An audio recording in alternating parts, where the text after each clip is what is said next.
factoring review. Perfect square. Okay, a perfect square obviously has a length and a width that are equal. Okay, so when we're talking about this type of thing, we've got, let's do like x minus 2 times x minus 2. So the length is x minus 2 and the width is x minus 2. Okay, so expanding it out, we've got x squared minus 2x. We notice that the middle terms are the same, and negative 2 times negative 2 is positive 4. Okay, so this is what a perfect square looks like. A perfect square has a perfect square on the end and a perfect square on the other end. Okay, and visually we have this x squared, we have a 2 by 2 diagram, and then we have another 2 by 2 here. So it's perfectly symmetrical. Okay, so let's do another one. Okay, let's make one up. Let's say we wanted x plus 3 and x plus 3. Okay, so if it's going to be x plus 3 and x plus 3, then the end would have to be 9 and the middle would have to be 6. Okay, because the two 3's would add to give you the middle and multiply to give you the end. Add to give you the middle, multiply to give you the end. Okay, so that's how you recognize a perfect square. First thing you want to notice is the end. Be like, oh, 9, that's a perfect square. Okay, so it could be 3 by 3. And then you add the 3's together, and if they give you the middle term, then you're golden. And then you can jump right to this. Okay, let's do one more.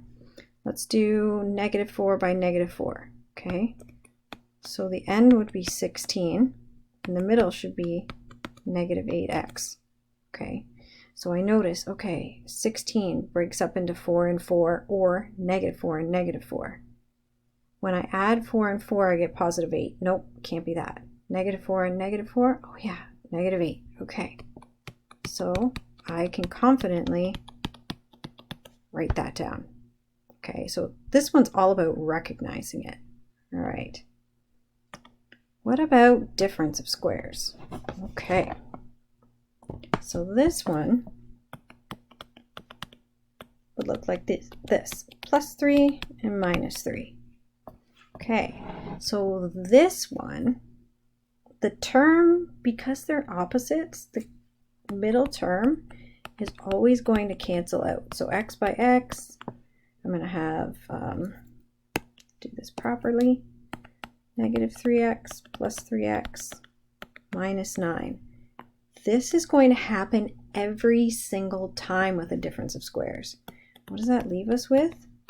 Just the end pieces. Okay, and if they're going to be opposites, that means there's going to be one positive and one negative. And when you multiply a positive times a negative, you get a negative. So that's why it's always a difference in the middle. That's why it's always subtraction. Okay, so anything like this, okay, where you have a perfect square on the end, is a difference of squares. You can also, oh, fancy. Okay, here we go. You can also have something like this, where you can have a number or coefficient in front of x squared. This could be a difference of squares as well, as long as that number is also square rootable. So something like this would break down into 2x minus 5 and 2x plus 5. Remember, we've got the opposites on the end, and then now instead of an x, it's a 2x. That's how you recognize them.